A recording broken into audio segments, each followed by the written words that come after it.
What's good, friends list, episode 117 of the Game Pass Gamecast coming at you. See what I did there, Master Chief? Halo? That you get it.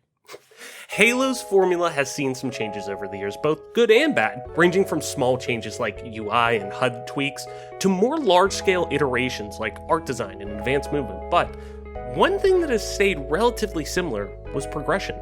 That is, until the upcoming Halo Infinite.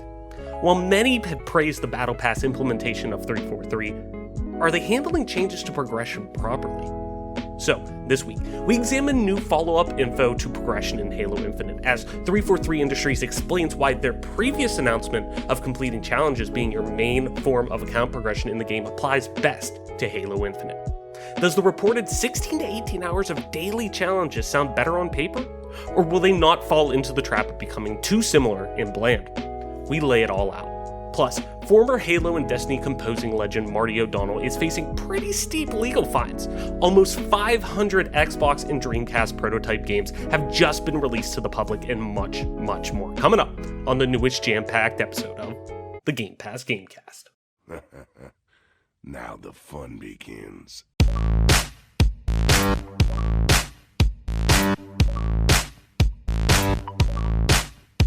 Richard. Stop! You violated the law.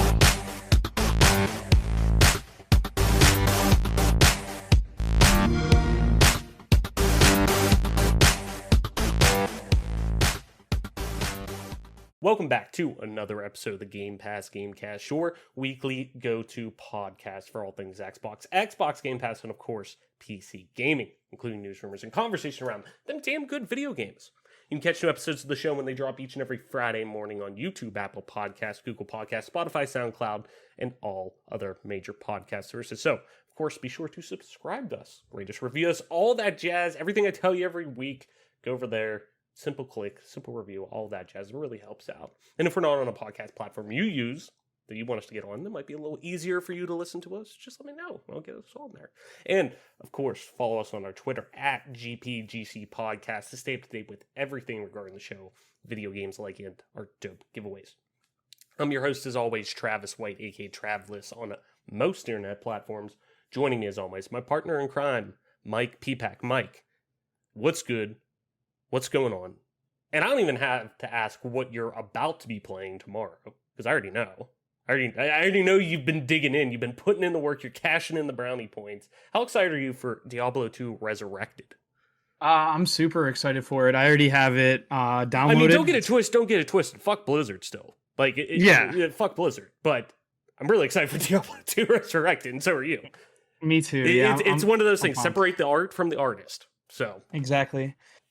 Yeah, I just want, well, I mean, like I said this to someone earlier today, that just because Blizzard did some crappy things, which, you know, they did, basically, there are good artists that worked on this game, I'm sure, and they deserve to see their art, they deserve to have their art be seen. The quiet majority deserve the support that the loud minority does not in this situation. Exactly. I agree with that 100%. And basically, I did listen to the remastered music, the remixes. Mm-hmm. I wasn't that thrilled about it. Oh, no. I'll be honest. It wasn't terrific, but it also wasn't too terrible either. So, we'll see how it goes. It could have done a little bit more classic. But all in all, I'm really pumped for it. I was happy with what I got from the beta. Mm-hmm. And we'll see how good it is. We'll see if it actually launches on time and if it works correctly and everything. Yeah. No, I was too. I mean, granted, you're obviously, you're obviously a much bigger Diablo fan, player, whatever you want to call it, than I am. The ins and outs of that series with, blindfolded kind of thing. Right. But I am very, very, very excited to jump into this. It's been a while since I played through Diablo 2. You're somebody who has tried speedrunning Diablo 2 at times, who knows that game pretty much inside and out for the most part, outside of the parts that aren't necessarily procedurally generated or anything like that. So, but point being, you're very excited for this. I'm very excited for this. I'm ready to jump into it. What how do I want to phrase this? Do you think the performance of this game at this point in Diablo 4's development cycle could have any major impact on how that game is presented to people? Because I mean, Diablo 4 has been going on like in development for quite some time now. I mean, it's going to come out probably within the next 2 years, I would say. I would say they probably have some idea of what they're looking for from this game in particular to see if Diablo 4 will take anything from it. Mm-hmm. I would say it'd be realistic to expect if Diablo 2 sells Resurrected sells like gangbusters and people love it, they'll be happy with it, Mm-hmm. and they might implement some stuff to it. But I would say by and large, this will probably be an independent experience that won't be very... basically, they probably won't take a lot from this game, but I wouldn't see why it wouldn't take some stuff if it was a hit. Mm-hmm. No, definitely. I think it'll be a... How do I want to put it? I think it'll be, if it sells gangbusters, if it performs obviously much better than, Warcraft 3, and it's a much better narrative of than Warcraft 3 produced in terms of public perception and everything like that. I think we will see some not sweeping changes, but like we will see, I think, some implementation of how things are done, or maybe more traditional aspects of Diablo from maybe just even, whether it's online presentation, things like that. Like, they might not be drastic, but could be changes that, I mean, hell, you look at Halo Infinite, and the large-scale developers in 2021 are not afraid to hit the pause button and go back to the drawing board to a degree. So, anything is, it's almost like the Gretzky trade. Like, Wayne Gretzky, the thought of trading Wayne Gretzky in his prime should be, I mean, that's like, you would never think that's possible, but it happened. It's almost like, you can never delay Halo Infinite because it's a launch title to sell a system that's coming out, and, it's built to, you never delay launch games. Well, it happened. So anything is possible anymore in my eyes. Anything else you've been playing, Mike, besides obviously getting ready for Diablo 2? But like, what have you been playing the past week, I guess I should say?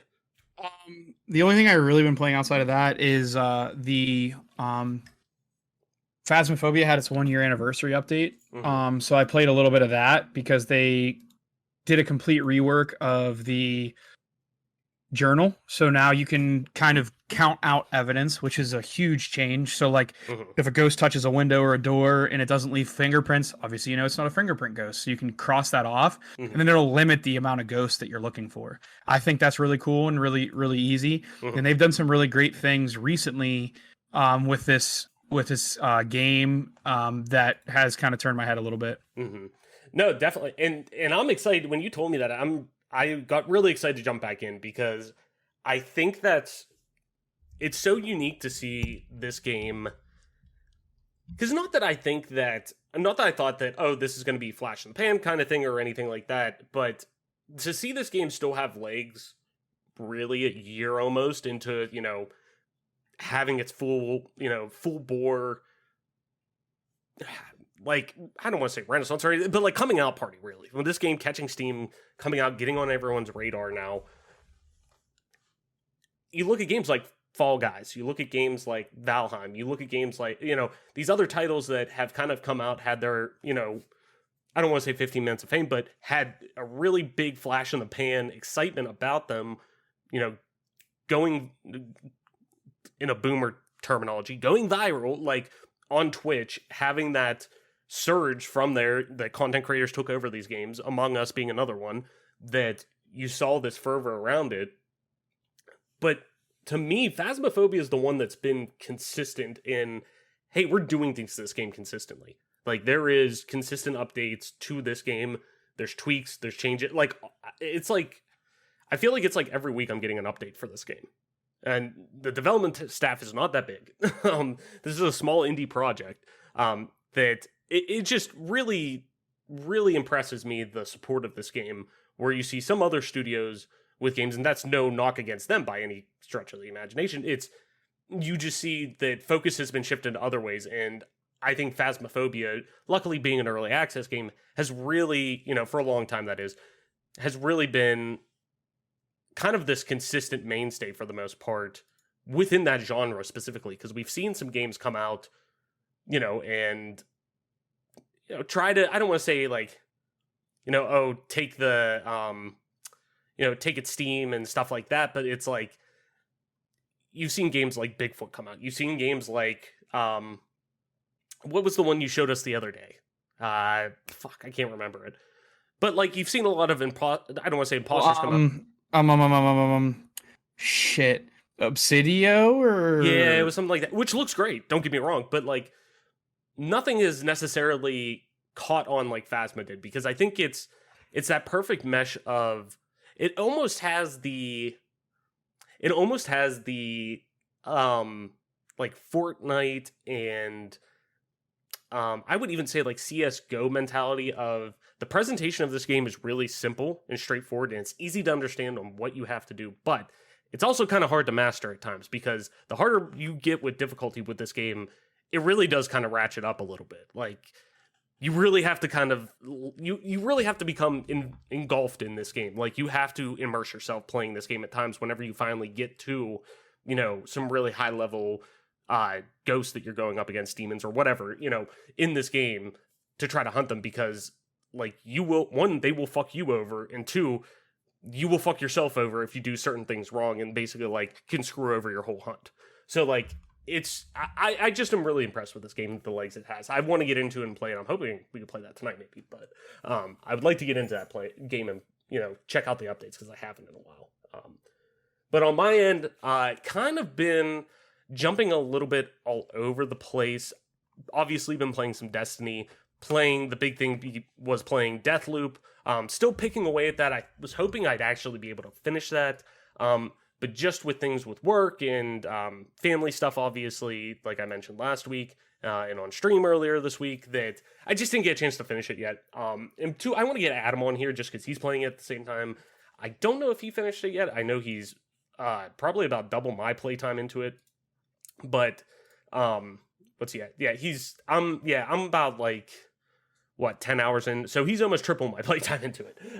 He's almost about 30 hours into it, so I'd like to get his thoughts on it, and hopefully get him on an episode here and we can give a proper review of it. I'm close to being done, I think, of just the main run, but there's obviously a lot of stuff to do, but really enjoying that.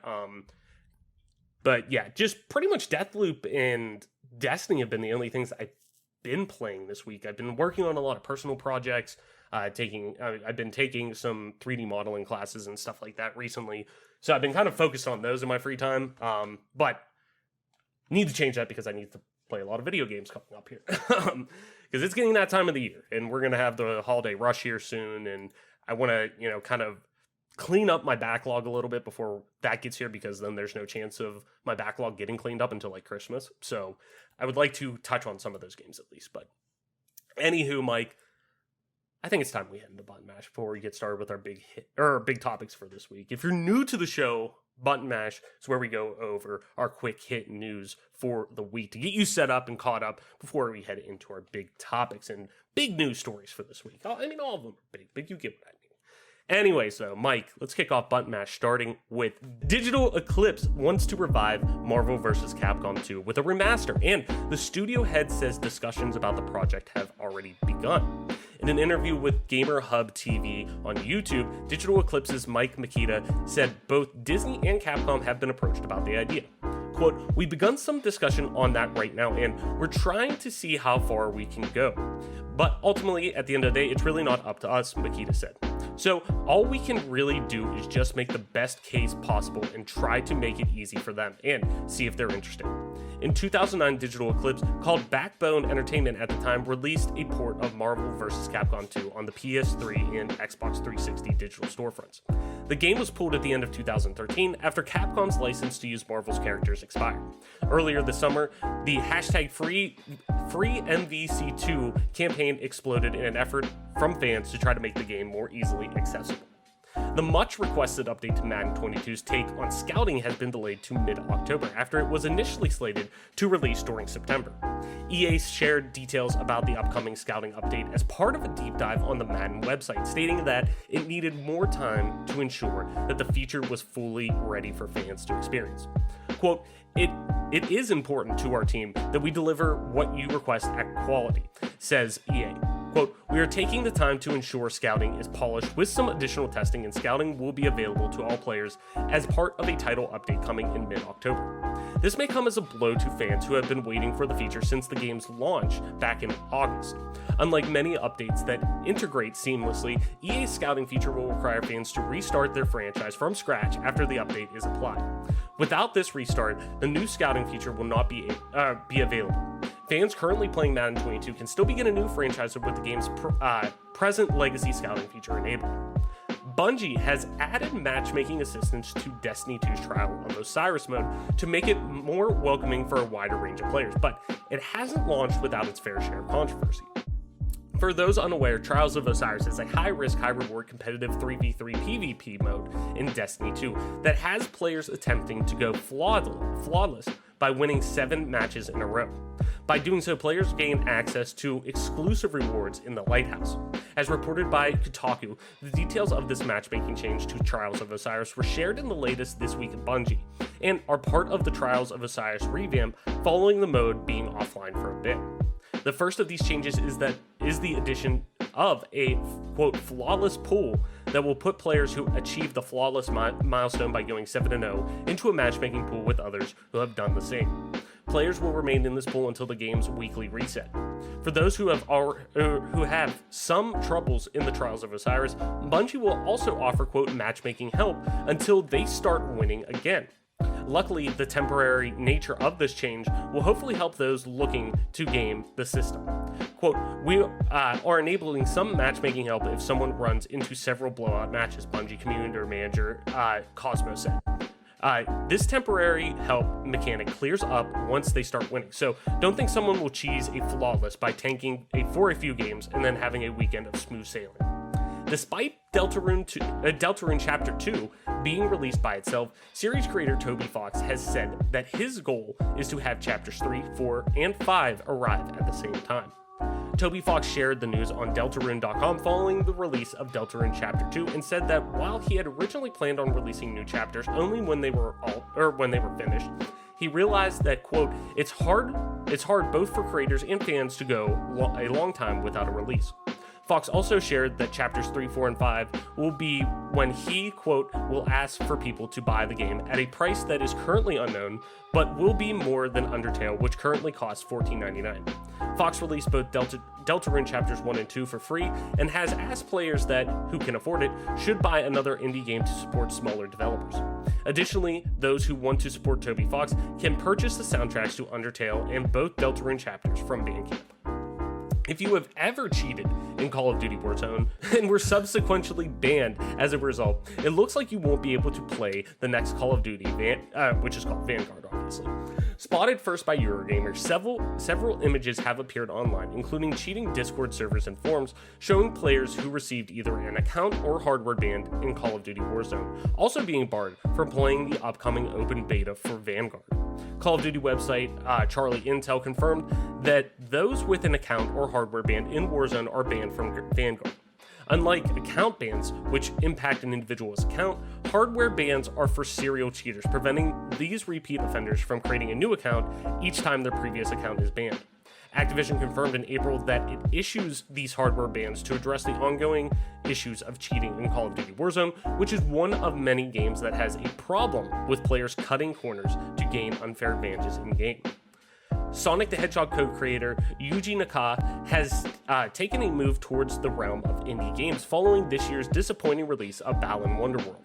As translated by VGC, Naka, who turns 56 today, well, on September 17th, I should say, tweeted thanking fans for their birthday wishes before going to announce that he's working on a small indie mobile game developed using Unity.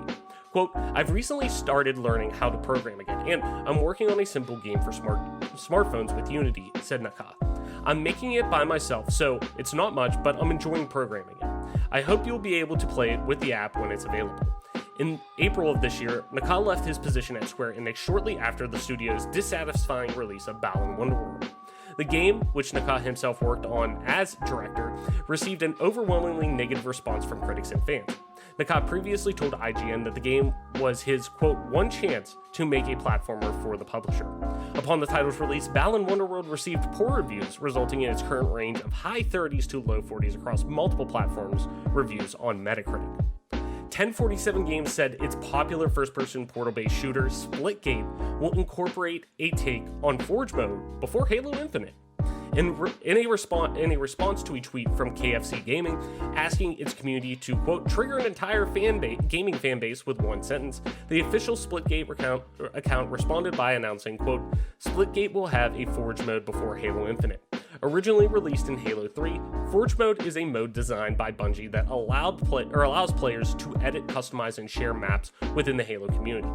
Due to its popularity, Forge has become a regular addition to Halo games, with the mode being added to subsequent releases with the franchise in Halo Reach, Halo 4, Halo 5 Guardians, and 343 Industries' upcoming installment, Halo Infinite. Last month, 343 announced that it was delaying the launch of campaign co-op and Forge within Halo Infinite until after launch, as it continued to focus on getting the single-player campaign and multiplayer done in time for its launch date. Forge is currently expected to release in Halo Infinite during its third season. With each season set to ship in 3-month windows, 1047 Games' own announcement would likely mean that a mode for Splitgate would debut sometime before mid-2022.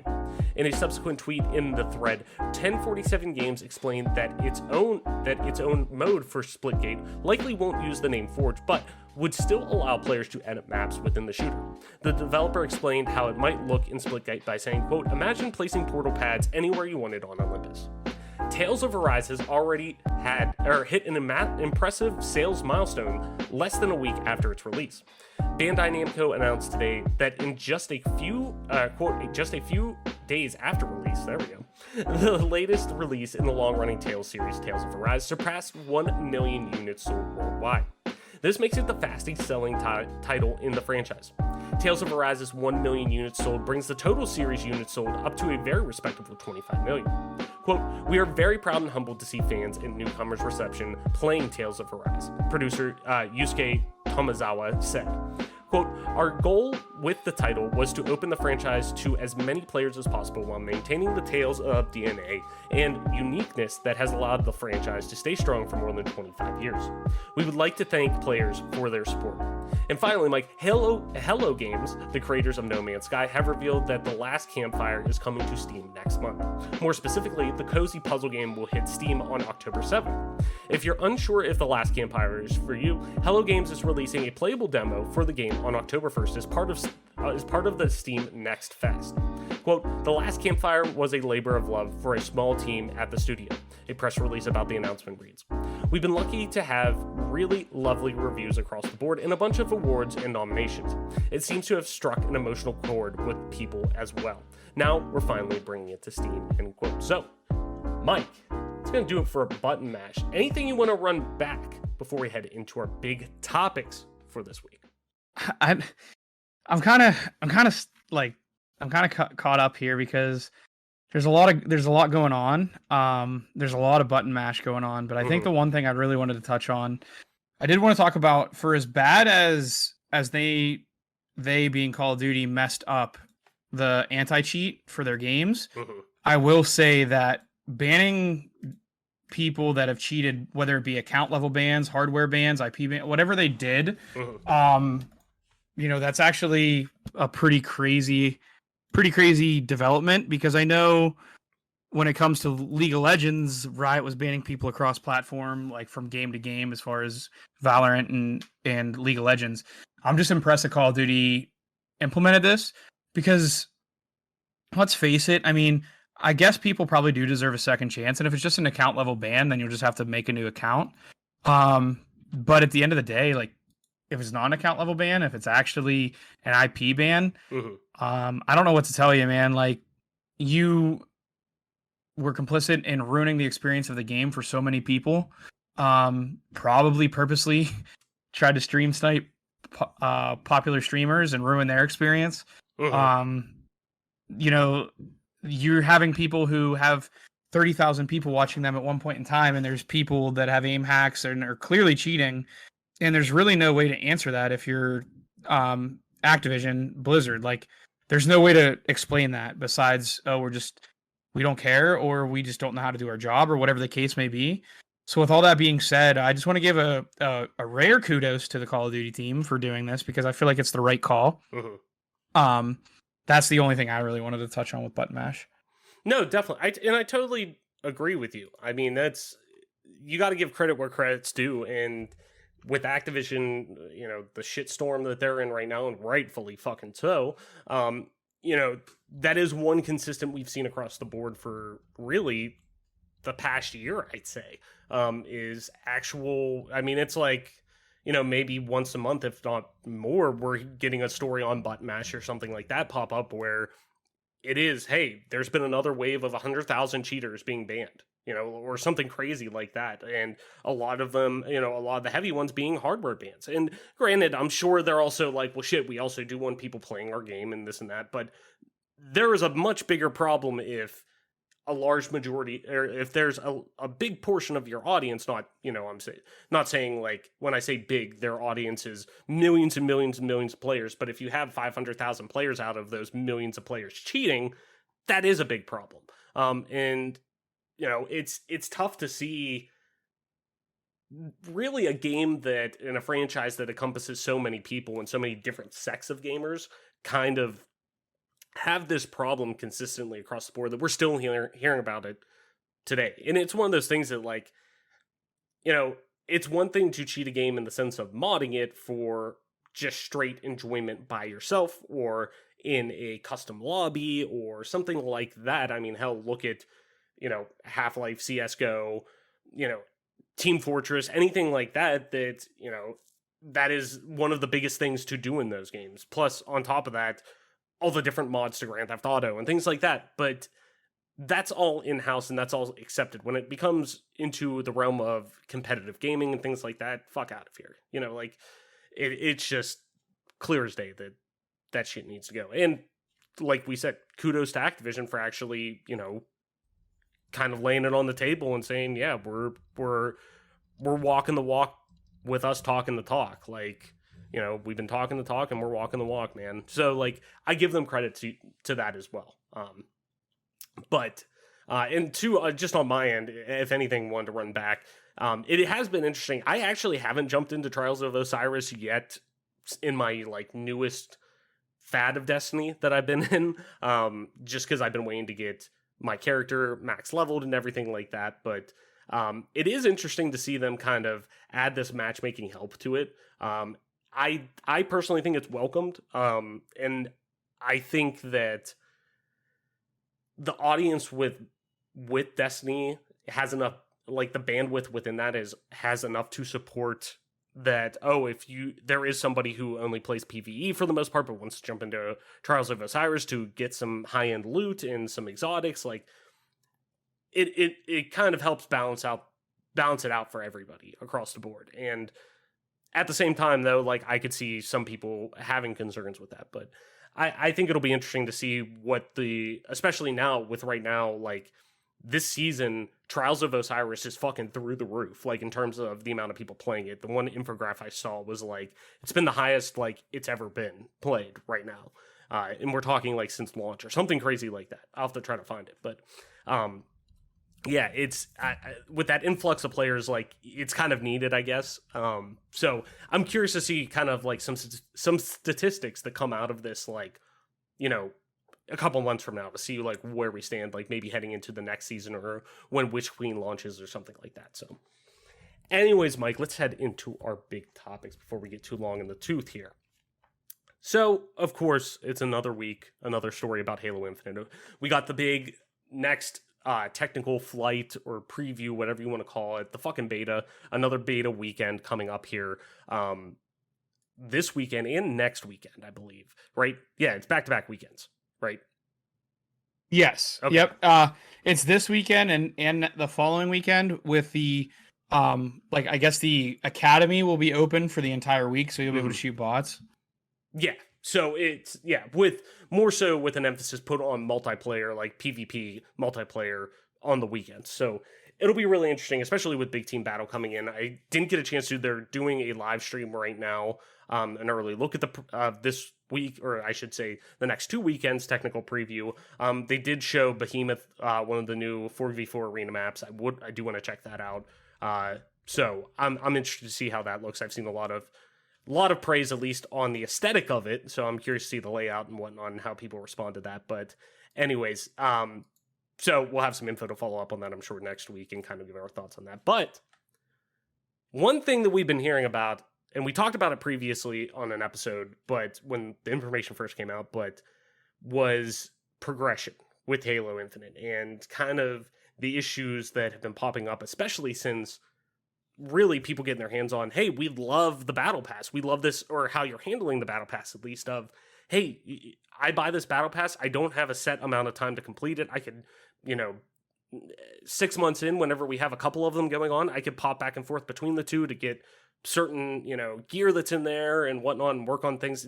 Once I buy it, I own it forever and can play through it as much as possible, which is really great.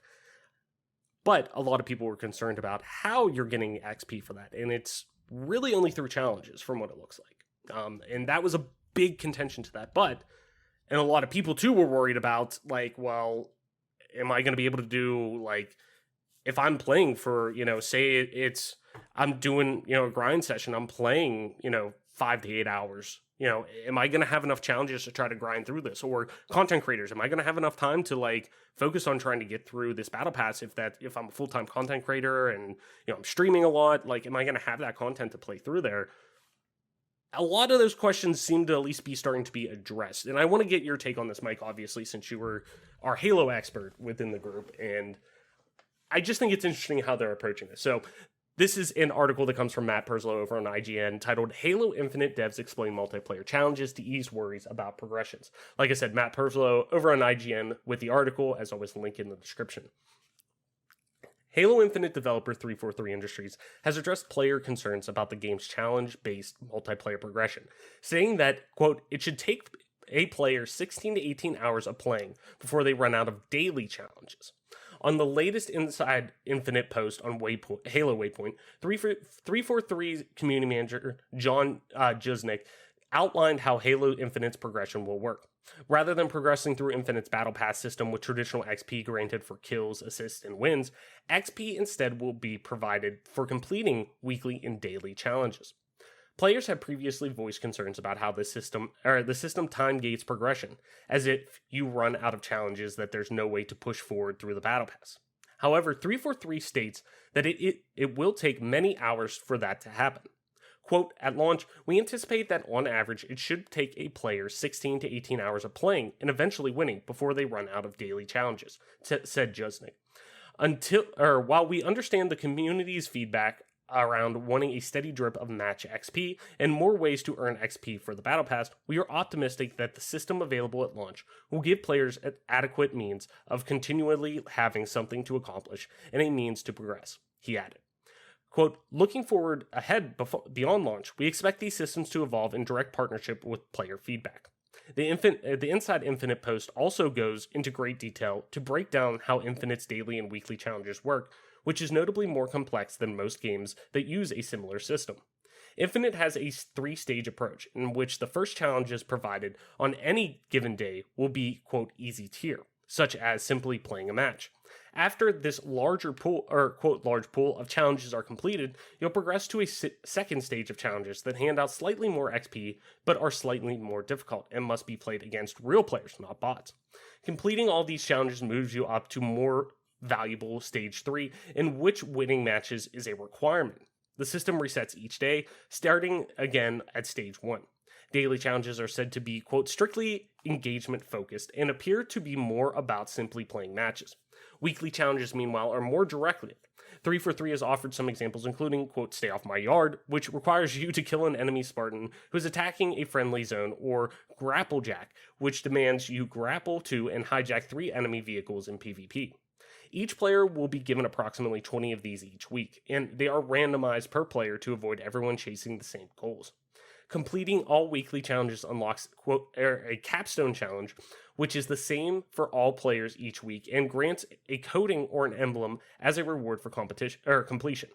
An example is Tactical Precision, which requires 15 headshot kills. There are still elements that could cause contention, though. Players can only have 3 challenges active at any one time, although this can be increased to 4 by purchasing a battle pass. It means those who spend money can complete challenges a little quicker than those who don't. But 343 points out that it is still exploring progression options. Quote, "We have heard community feedback around wanting more progression options, including things like match XP to feed into the battle pass and an entirely separate incremental system along the lines of earning SR 152 in Halo 5 Guardians," said Jisnik. Expanding multiplayer progression offerings is something the team is actively exploring, and we look forward to continuing to evolve the experience in future seasons post-launch. To get an idea how the system works, you can try out the Halo Infinite multiplayer test, which takes place across 2 weekends starting September 24th this weekend. So, I think a lot of us were obviously a little worried about shaking up the formula that has really been just so instrumental to the Halo experience for the better part of almost, 15 years now, using that old adage of, hey, if it ain't broke, don't fix it kind of thing. But with some of the issues that you've brought up before, Mike, on the show that specifically Halo 5 faced with its progression, the conversation definitely needed to be had at least. So then there's the worry about, the new challenge system that stepped in. But with a theoretical, 6 to 18 hours worth of challenges available on a daily basis that reset each day, should these worries be tempered at all? If not, what would be the main concerns? Staleness of challenges, frequency of, hey, copy and paste formulas for them. What with these challenges, even if there are a lot of them, could be concerning to you outside of just the norm of, hey, could they be, the same ones be too frequent every day, yada, yada kind of thing. And on top of that too, since now we both have, the invite to the tech preview this weekend and next weekend, with you not getting it last time for some unknown reason, which still pisses me off.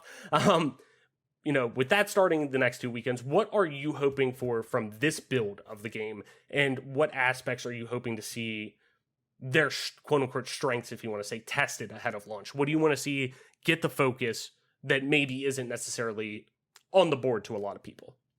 I don't know about the concerns being tempered per se until we actually see what challenges they're coming up with. Mm-hmm. We did talk about the concern for integrity in the games earlier. At last show, I think it was, we talked about how people could be throwing just to get kills with needlers or whatever the case may be. That could still be a concern. But I will say it is an interesting twist, because I did say I was a supporter of the previous systems, but now that I really think about it, and now that I've had a little bit of time to digest, I never have been one to I've never been I need to get 10th prestige in Call of Duty, or I need to do this, or I need to do that, or whatever the case may be. I've never been the person that's I need to play this game X amount of hours to unlock this. So with that being said, I am kind of curious to see how they work this into the game. I'll give them the benefit of the doubt, and I normally won't do that for 343 because, quite frankly, they just haven't deserved it.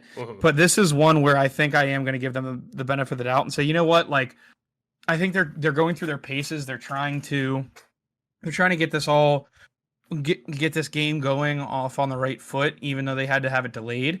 And I will say that for someone who's never really been a hardcore grinder for these types of things, I might play a lot of MCC, but it's on multiple accounts, or if it's on my main account, I'm not really going to go, if it tells me to go play a game mode I don't want to play, I'm not going to go do that just to get it. I'm not that type of completionist. So I will say this is interesting, having daily challenges, weekly challenges. It's not new. It's something that most game developers have been doing recently.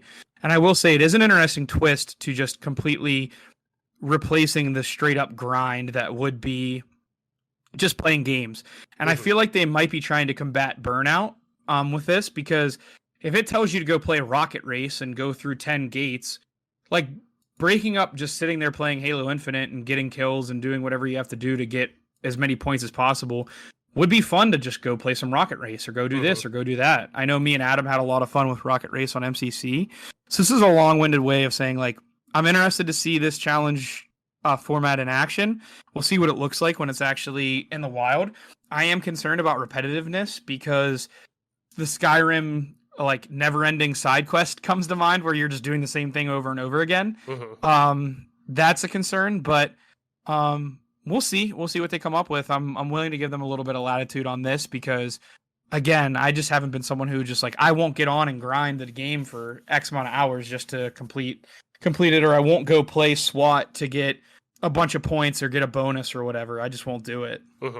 No, I definitely think it's, the more I see this, the more I think this is a great blend of what, because I do like, and I know I will get flack for this, but I do give Epic credit for how they've handled quests and challenges within Fortnite, because I think it's really engaging the way that they have that set up, where it encourages you to check out different areas of the map. It encourages you not to just, hot drop every single time, even though that's what I end up doing for the most part, just because I want to get into the action right away kind of thing. But I do like the idea that it wants you to explore the game. It wants you to see what everything this game has to offer, more reasons to keep you involved and engaged within this game.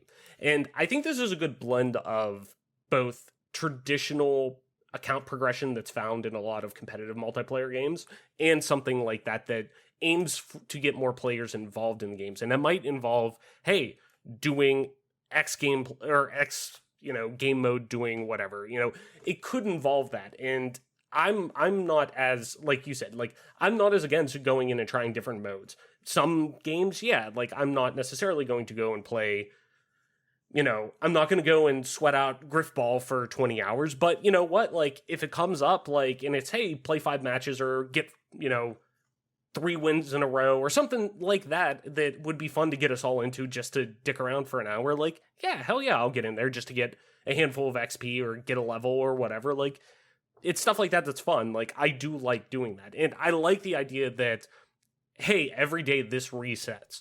Because I was worried about that whenever granted, it's the first tech preview. I know things aren't necessarily going to be, hey, this is the gold disc right here this is the gold copy of it that we're sending out to be pressed, like, and to be manufactured of this game. It's not, but you did run out of challenges within there. And I wanted to see kind of how that overall, granted, the battle pass really wasn't implemented that much or anything like that, but I wanted to at least see how that on paper would look.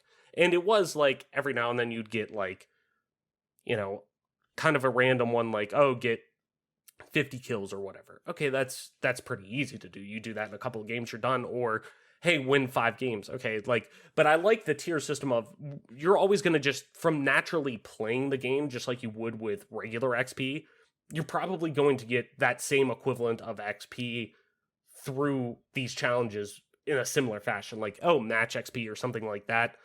The amount of games you're probably going to have to play, like, it's probably going to be, hey, win or play 5 games or 10 games or whatever. And you're probably going to get progressively a number of those. You're not going to necessarily get one and then done kind of thing. You'll probably still get an equivalent amount. And the XP that you get for 5, 10, 15, whatever it is for the day, like, will probably equal out to what you would get for match XP. So it's probably not going to be super different from that, from at least what it looks like. But more so I like how this is also trying to, I think, push players to maybe learn the game in a different way or try playing the game in a way that maybe they wouldn't, or open them up to, hey, get 15 headshots. Well, maybe it's somebody who, yes, doesn't necessarily focus on that, but hey, I want to get in with bots and, try to work on that so I can go into, a PvP game and actually try to get that challenge. And in turn makes them a better player whenever it comes to using, a BR or something like that to,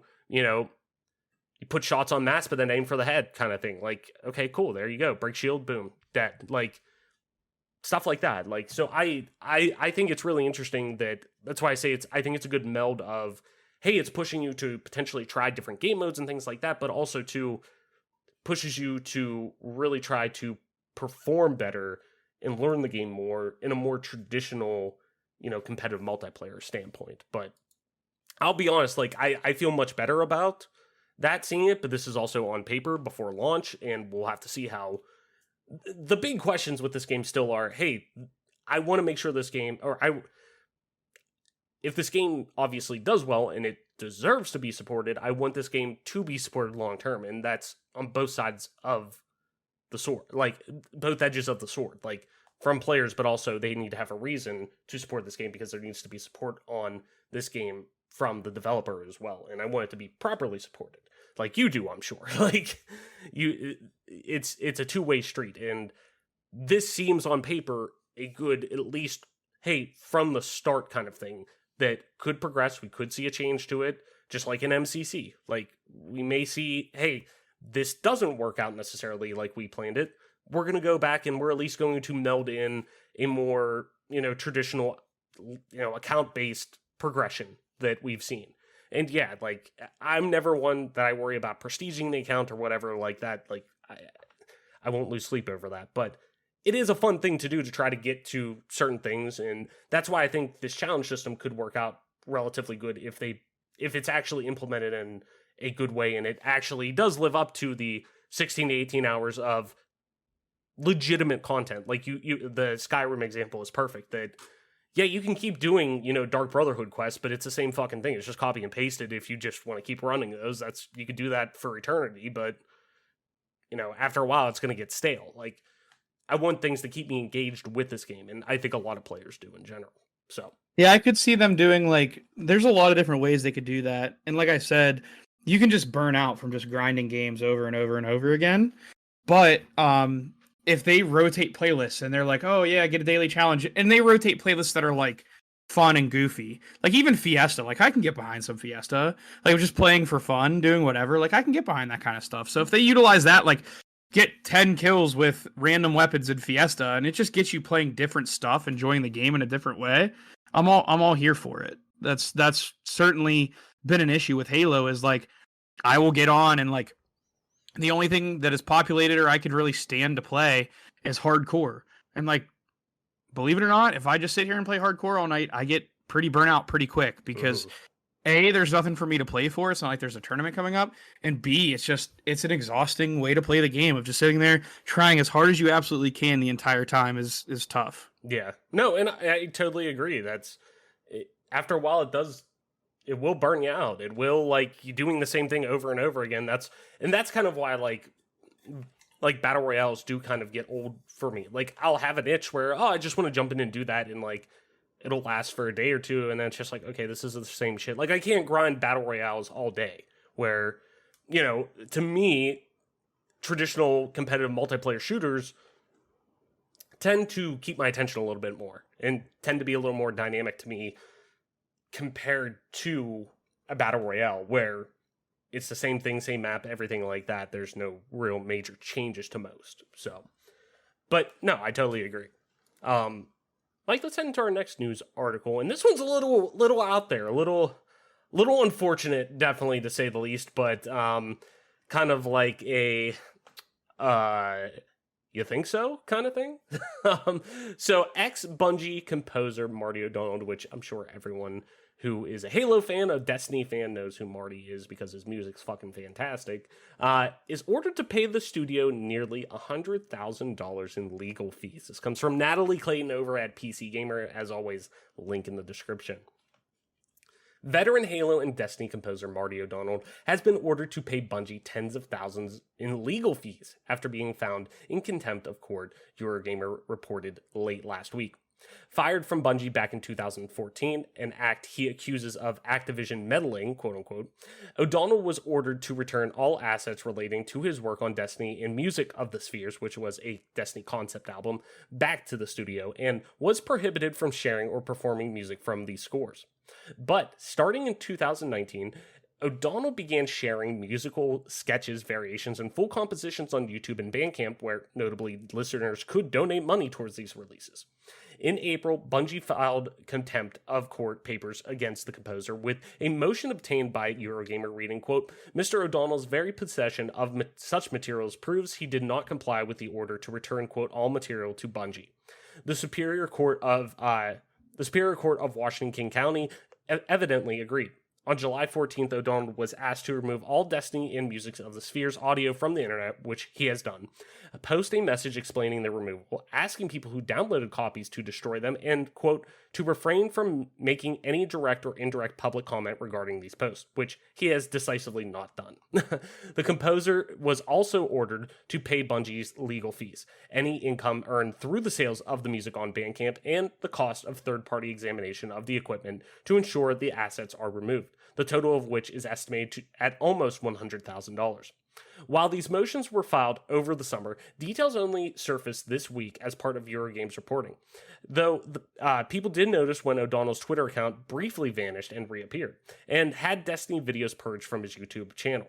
According to Forbes, O'Donnell had also briefly spammed Destiny's subreddit with Bandcamp links to Music of the Spheres. In June, over a month before the contempt filing, the composer advertised the OST to his 2019 VR project Golem on Twitter to, quote, help with my huge legal fees. He is still working with Highware on the deeply controversial 6 Days in Fallujah, though he has recently teased some kind of return to Halo. So, clearly Marty is in the wrong here, saying, hey, don't post that. We technically own the rights to this music, and we don't want you posting it, yada, yada. And he just goes and fucking posts it anyways. And clearly made some kind of money off this as well. So, yeah, that's legally, no, you don't have a leg to really stand on there. But it does suck to see someone who is literally synonymous with, when I think Bungie, I do think Marty O'Donnell. That is one of the people who I think with Bungie, whether it's Halo, Destiny, whatever, but specifically, obviously, Halo. Like, his music is timeless. His music is some of the greatest video game music ever composed, in my opinion. So it does suck to see someone who is as known and beloved from the community from his talent standpoint as Marty no longer really have a relationship with that company that he really helped define the console iteration of a genre with.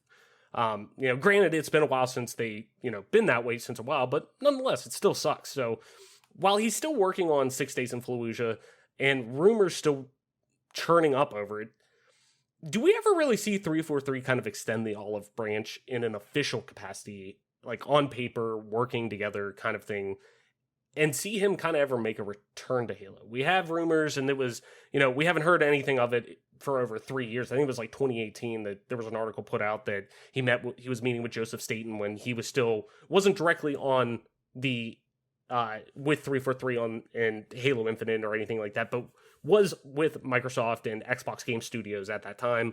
Plus, I can't remember her name.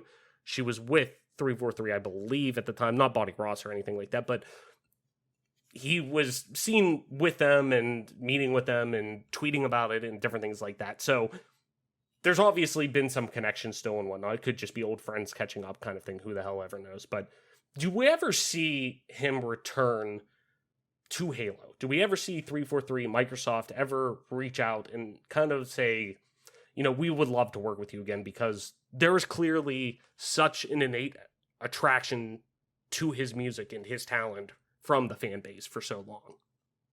Yeah, I don't know. That's definitely a good question. I think it's definitely an interesting proposition. I would love to see that, because I saw Marty, like, I had some people that I follow talking about it a little bit, and it did seem like he was popping off on Twitter a little bit, and it was kind of crazy that, like, not the stuff he was saying, but like everything that's coming out about this case is just getting more and more bizarre. And like, I don't necessarily know how to feel about it, because legally I know you're supposed to feel one way about it, but like, for me to be such a big fan of Marty O'Donnell's with the music that he created, that basically created my childhood from 2001, and you're talking about 20 years of music, you're talking about an artist who I really respect, and I want to give the benefit of the doubt to, and I want to believe in. So I would love to see Halo bring him back, because I mean, it's probably too late to work on. It's obviously too late to work on this game. Hopefully, Mhm. hopefully, and I don't see why you wouldn't bring someone like him in because clearly his bridge with Bungie is kind of burnt. Yeah, to say the least. So obviously, Bungie will no longer need his services.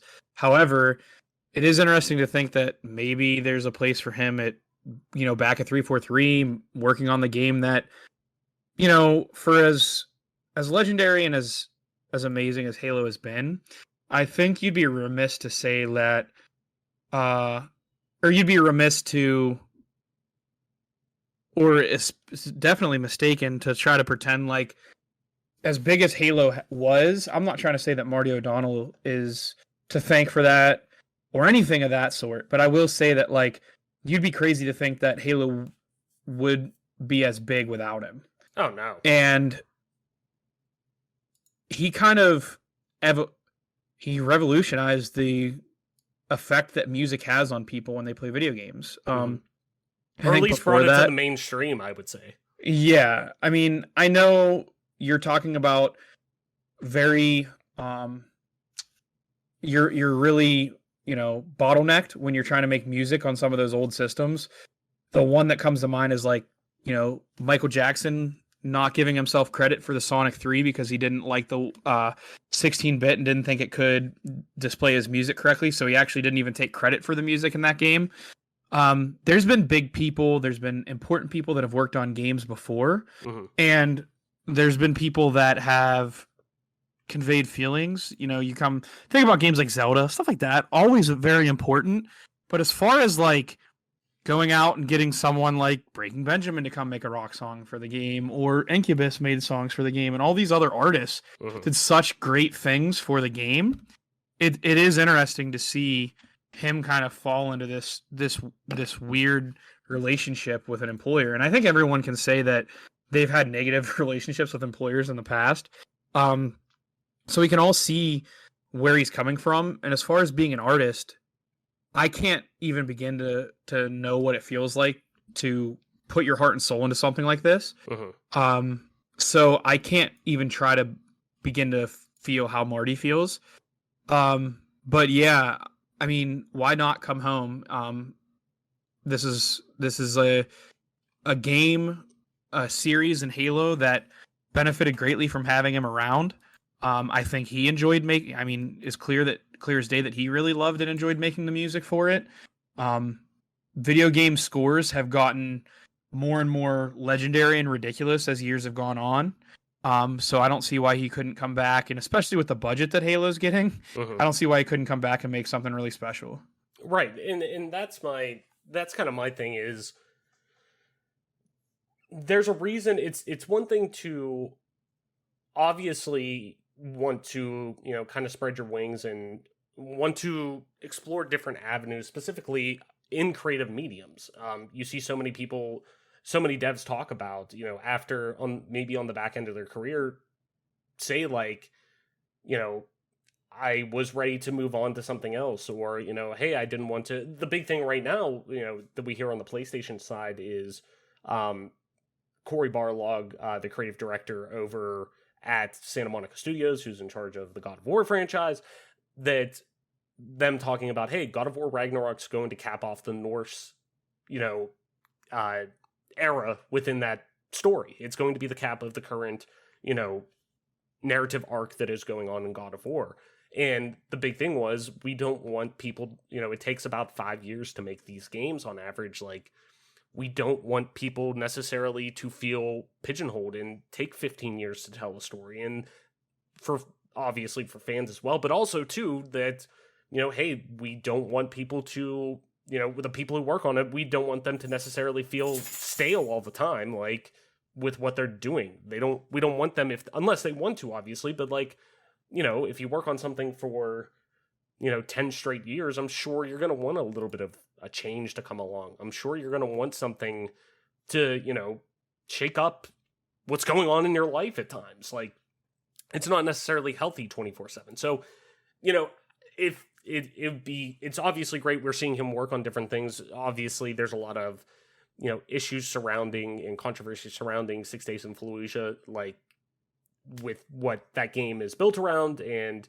everything, so there's a little bit of, issues going on with that, but he's wanting to do something different, obviously, and still wanting to work in the video games medium and whatnot. But I totally agree that it's always seemed, anytime you've ever heard him talk about his work and specifically his work on Halo and, Destiny and whatnot, but specifically Halo, it was always because he completely agreed and believed in this IP and what they were able to tell with that, specifically through his music. And obviously he was confident about, his ability with his music and whatnot, but the man defined, really, in my opinion, at that time, what cinematic presentation from music could do within video games. I mean, we were getting in Halo CE, we were getting orchestral and over-the-top rock ballads that were, kind of like intricately intertwined with each other that really you were only seeing in blockbuster films at that time. And not to say that there weren't fantastic video game scores before that, because there absolutely were. But we're on the level of, hey, we're getting movie quality added to this. We're getting cinematic quality added to this.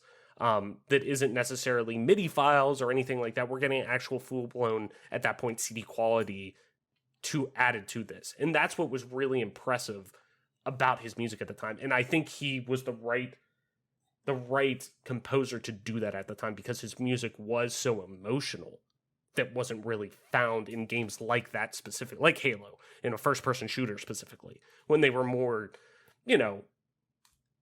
I would say more leaned into the Dooms of the world at that point. You didn't see a lot of games that were like Marathon out there necessarily. They were more first-person shooters, were more, Wolfenstein, Doom, kind of like over-the-top Quake at that point, where Halo tried to go out and tell a pretty deep story, at least at that point in time, that was relatively complex and had narrative twists and turns. So I think that I would love to see him work with 343 in some capacity, whether it's, hey, we're going to have him, which I don't think he is, but or Microsoft, I should say, work with him. Hey, we're going to have him score the Halo TV series, or we're going to have him work on Halo Wars 3, or we're going to have him do yada yada. But be involved with this franchise, that somebody who is still very vocal about that too. There are a lot of people who, move from franchise to franchise and franchise within the games industry. But Marty's one guy that's so intrinsically tied to his work within a specific franchise that it's one of those guys that I don't think anybody will ever not think of Marty O'Donnell whenever it comes to Halo and the music and everything like that. It's one of those people that he's one of those names within the games industry that what he did, and why he's known for being in the games industry, kind of thing. Yeah. And also with Marty, it just actually dawned on me when you said that. He just, not just, let me look real quick. Let me get the intern to look it up real quick, aka me. He released stories about how he created the music for Halo. He released videos of it. Mm-hmm. Of time spent in the studio. Where is it? Unless he had to take it down. But he released the video of Steve Vai making Halo 2's theme and stuff like that, where that kind of stuff is just kind of shows you how much he really just cares and loves making music. Yeah.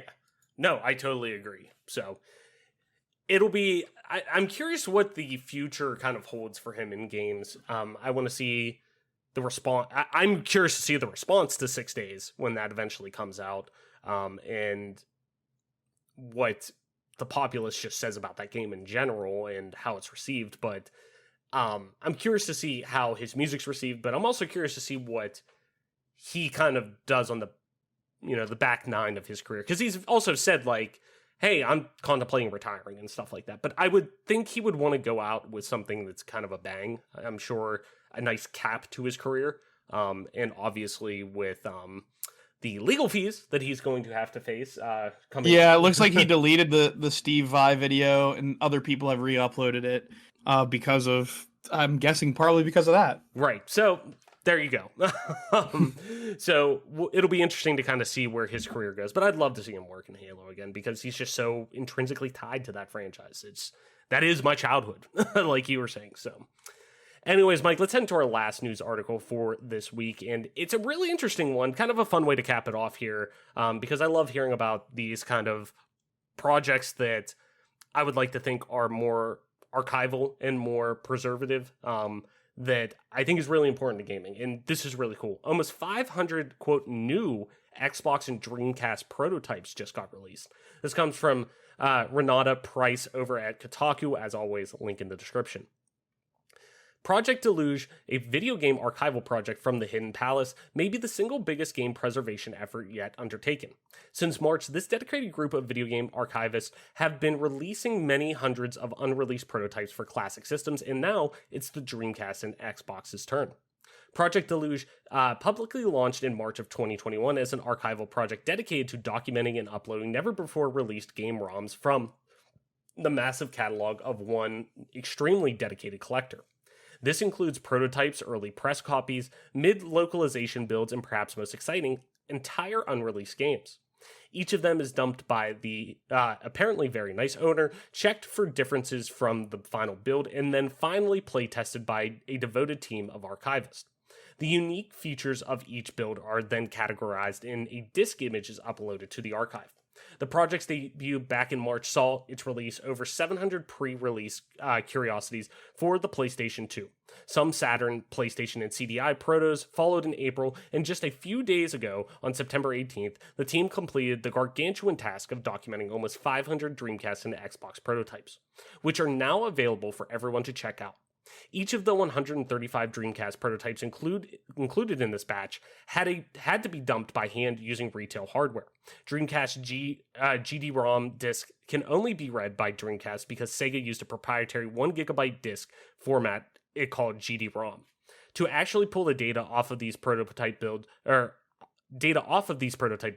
which were then uploaded to and scanned by the archival team, the dumper had to use a vintage Sega-made boot disc called System Disc 2. This allows a retail Dreamcast to read pre-release GD-ROM builds, at which point the dumper can pull them from the console serial port using an SD card reader. This process then repeats for every single disc. Notable games from the Dreamcast dump include prototype builds of Ill Bleed and Tony Hawk's Pro Skater, both of which have debug modes, and a version of Sega GT with Luigi in it. An important thing to note about the Pro Skater build is that the code to remove the game's HUD while in debug mode is slut, which is kind of messed up, but I personally find it entertaining. As an aside to make you feel old, here's a short list of interesting builds made before I was born. Soul Calibur, Crazy Taxi, there you go, Mike, Legacy of Kain, Soul Reaver, Tony Hawk's Pro Skater, and Time Stalkers. The project's Xbox ROM release is much larger and includes 349 games, none of which were made before me. According to archivists, Xbox discs are less proprietary than Dreamcast discs, but also less consistent, presenting a whole different suite of problems when it comes to preservation. Xbox games are usually printed on dual-layer DVDs with distinct DVD, video, and Xbox game partitions, but some prototypes are also on CD-ROM. This makes them annoying to dump and even harder to check for build differences, as you have to determine whether you're looking at two different builds or the same build on two different styles of disc. In spite of these difficulties, a ton of unique and interesting prototypes ended up included in this batch. There's the earliest known Psychonauts preview build, a Jet Set Radio Future prototype, and a build of the Shrek video game, which barely predates the final retail build. There are hundreds of unique games in this lot, some of which were never released. The VAT stands out as an incredibly early demo of a canceled game, which includes pitch notes to explain goals and ideas to potential investors or press. These are just a handful of examples of really cool shit included in this most recent release of Project Deluge. To this point, they've assessed over 4,000 discs. Some have turned out to be duplicates or identical to retail builds, and have apparently only scratched the surface of the full collection. Look forward to more wild finds as this project continues to delve into, document, and release its massive stash of lost relics. So, we've talked a lot about how important game preservation is on a pretty regular basis, in a legal way, that is. But we often overlook this aspect of it, and that's preserving prototype, unfinished, demo, preview, build, whatever you want to have it, software and games that are never really released to the public. One of the biggest ones that always comes to my mind is the elusive Zelda dumps, the expansion to The Legend of Zelda Ocarina of Time that was always talked about for the Nintendo disk drive or the DD, that so many people believed, oh, it's still out there and assets are still out there of it and yada yada. There were, we saw screenshots of it in a Nintendo Power and this and that, like it's out there somewhere kind of thing. And people have tried to piece it together over years and years and years, when in all reality, it probably just ended up being the Master Quest of Zelda or of Ocarina of Time that was eventually released, or worked into Majora's Mask kind of thing. But point being, there were also games like Star Fox 2 that legitimately were finished, were full retail builds, and just were never released until the SNES Mini in 2017. It was built into that. But should an even greater importance be put on these projects at times, Mike, given their state and how we can learn from both the development standpoint and the design side from history with these games? Yeah, it's definitely something to think on for me is like the game StarCraft Ghost that was a canceled Xbox game. Great one. And that game comes to mind because I remember getting it in a little booklet for when I got Warcraft 3. I got a little booklet that had like the upcoming games, and StarCraft Ghost was on there. And I was really curious to see what they would do with that. And of course it got canceled. Well, come to find out, I looked on YouTube I think I just Googled it, and someone did get their hands on like the original game before it got like completely axed. You know what I mean? Like there's a disc out there that has that information on it. And basically it went through what was built yet and how there's a couple of game breaking bugs that completely just crashed the game and this and that. But that kind of comes to mind when it comes to this, because when it comes to game preservation, it's something that I kind of find interesting from a spectator's point of view, because I would like to eventually get into collecting more and more games that I had when I was a kid if I don't have them still. And that to me is like one way of game preservation. But when games weren't even released, or you're getting these builds that people weren't even supposed to know existed or whatever, weren't supposed to get their hands on, that's a whole nother ball of wax that I think is very interesting, because it kind of is, it's this weird catch-22 for me, because if I got my hands on a game like StarCraft Ghost and it even worked even a little bit, I might always wonder, like, what if kind of thing. And I do have that with certain video games, because some games just didn't really get the support, or another game that comes to mind is like even though it wasn't canceled, and this is kind of irrelevant to the question in a way, is like Shadowrun. Like, imagine if it got the support it deserved. Oh my God. Or even like we bring in the Dreamcast console itself. Like, imagine if the Dreamcast console got more support. Could Sega still be up and kicking with consoles? You never really know. So all these things kind of come to my mind when we talk about video game preservation, and it reminds me of, there's a reason why I'm constantly doing this battle of trying to find and trying to feel this nostalgia for my video games. And it's because maybe when I was a kid, it was easier for me to become enamored and completely immersed with games.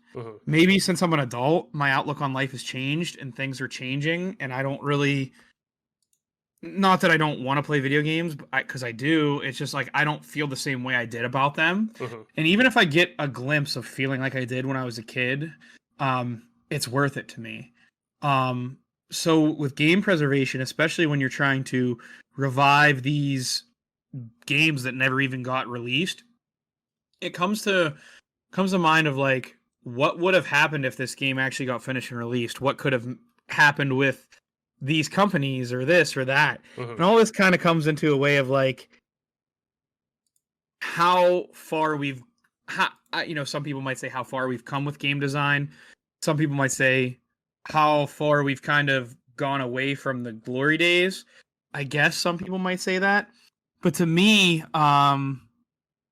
we kind of get to see, and we kind of get an outside look at like just how crazy the Dreamcast and the Xbox were. Like, they're saying that certain Xbox games are made on CD-ROMs. Like, why would that even be a thing? Like, Yeah, I'm curious about that too. Like, to bring the games from CD-ROM to the correct DVD. Like, I just don't understand what was going on there.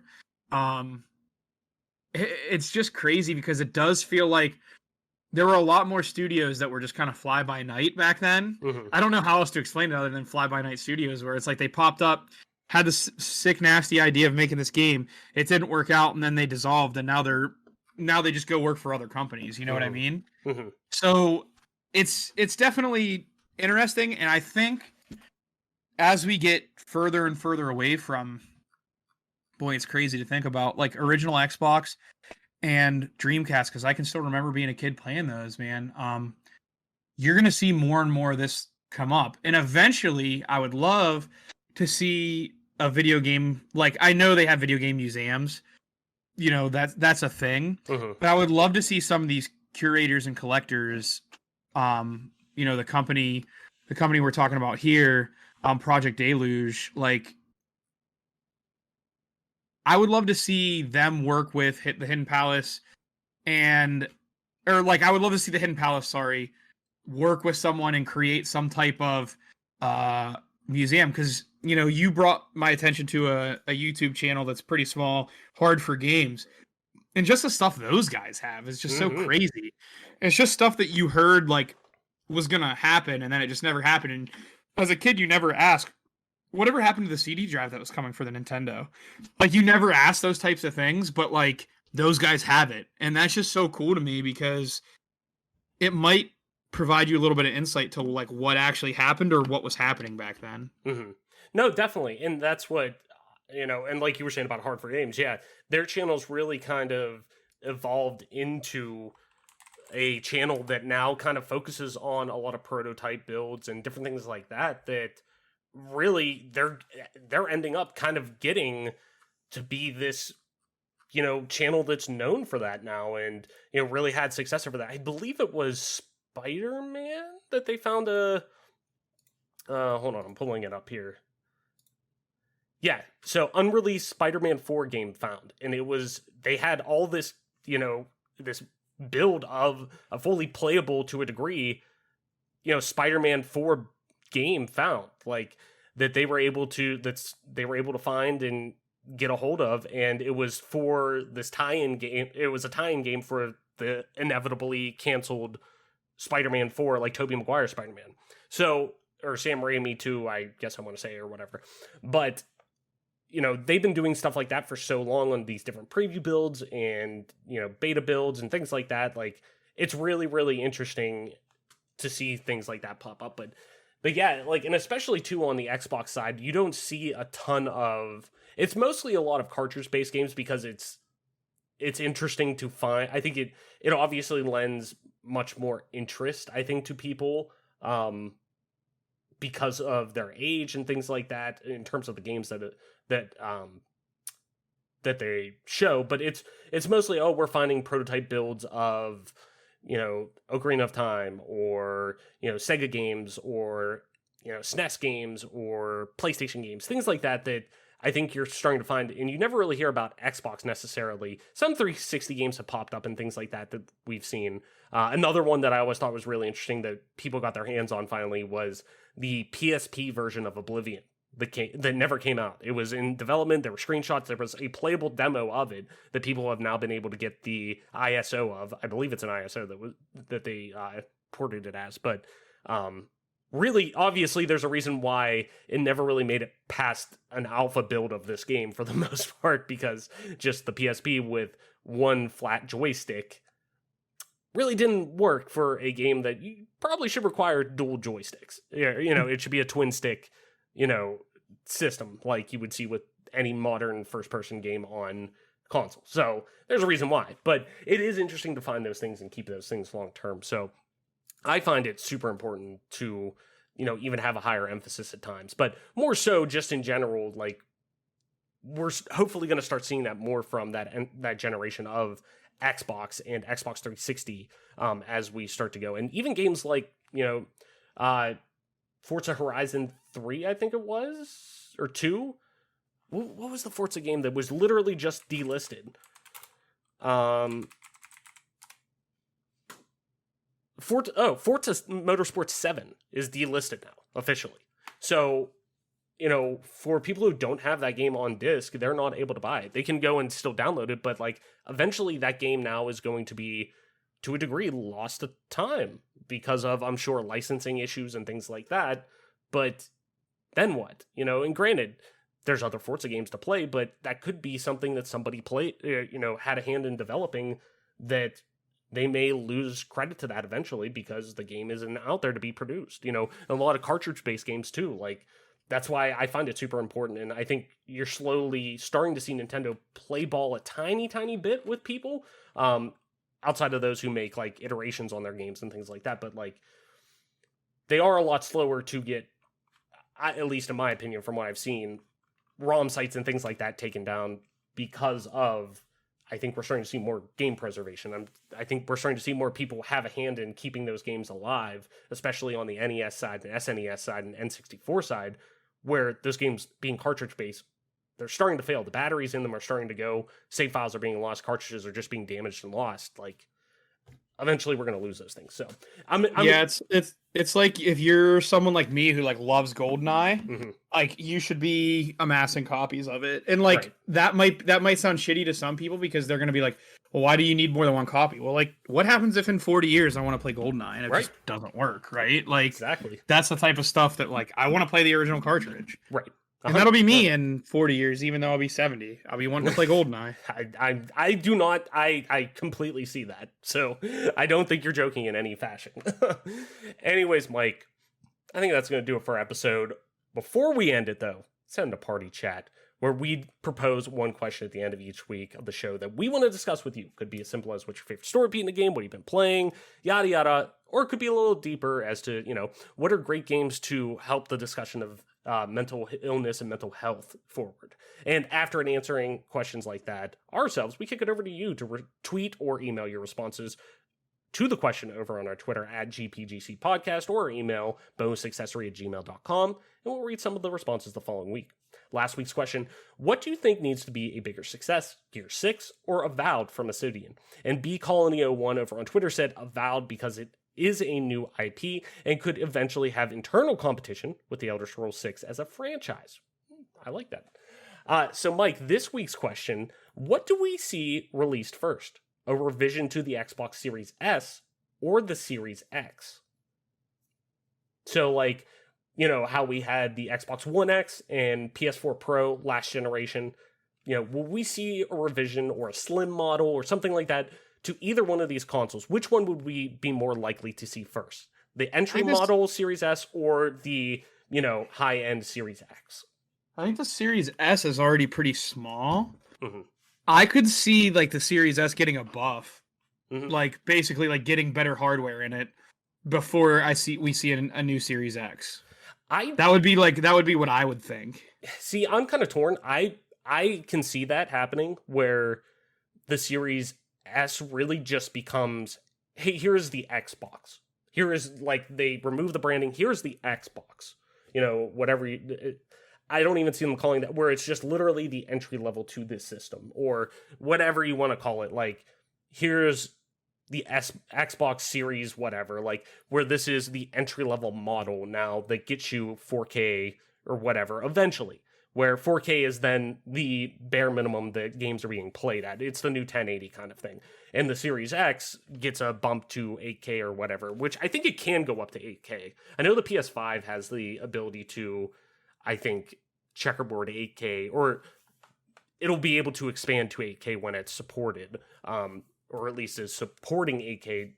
Who knows if it'll ever push to that. But point being, though, I think we might see that first as well. I think I agree with you that I think we'll eventually see that. I think, you know what? I'm going to say the Series X, because I think we're going to see eventually, we're going to need to see another power bump. I think just with the amount of progress that PC GPUs are making so far, and the more that consoles are trying to keep up with that in a quicker fashion because of how much how much prominence PC gaming has become and how commonplace it is now in gaming once again, I think we're going to see a push to get more and more iterations of these consoles in general. And I think more people are going to want high-end hardware as we go on. And I think it's going to become more of I think it's going to become more and more common. And I think, if anything, we may not... Now, at the same time, I don't think necessarily we'll see a super heavy bump to it, but I think we might see a different form factor with it or something like that, where we might see it shrink down a little bit. Even though I think the Series X to me isn't that much of an eyesore. I like the vertical stand to it. That's how I have mine on my entertainment center. When I first got it, I had it laying down, but I like it standing up now. It's nice. It's a nice little piece on the entertainment center, but I'm going to go Series X. So, Mike, I think that's going to do it for our episode this week. Why don't you tell people where we can find you on the internet, talk about all things we talked about. Halo Infinite, of course, coming out. Marty O'Donnell and his ridiculous legal fees he's going to have to pay here pretty soon. Game preservation, everything that we talked about. Where can people find you on the internet to talk about that? You can find me on Twitter at TOYSXLDIR. That's Toy Soldier, and the second O is an X. Or you can find me on Twitch at MP_Toy Soldier. Nice. And as always, I'm your host, Travis Wade, aka Travelus on most internet platforms, including at Traveless_ on Twitter. That's TRAVLESS_. You could also find me streaming time to time on twitch.tv/Traveless_, same as Twitter. And if you want to play some video games with me, you could do so over on Xbox Live at Traveless, no underscore. That's TRAVLESS. And this, ladies and gentlemen, has been your newest episode of the Game Pass Gamecast, your weekly podcast for all things Xbox Game Pass, and of course PC gaming, including news, rumors, and conversations around them damn good video games. I had a little bit of a brain fart there for a second. You can catch new episodes of the show when they drop each and every Friday morning on YouTube, Apple Podcasts, Google Podcasts, Spotify, SoundCloud, and all other major podcast services. So be sure to subscribe to us, rate us, review us, all the jazz that I tell you every week wherever you get a podcast at, and follow us on Twitter at GPGC Podcast. Stay up to date with everything regarding the show and video games like in our joke giveaways. I'm really struggling today. I don't know what it is. Anyways, though, Mike, I think that's going to do it for episode this week. But I want to give a special shout out to the one and only Gandhi. Him and his partner had a little baby girl finally. So congrats to Gandhi of Halo fame. Scott Lassier. Scott Lassier. The guy who handed T2 a roll of toilet paper after beating him in a tournament. And now, obviously, the game design manager over on Rogue Company. So, but in general, he had a little baby girl, Sadie Rose. So congrats.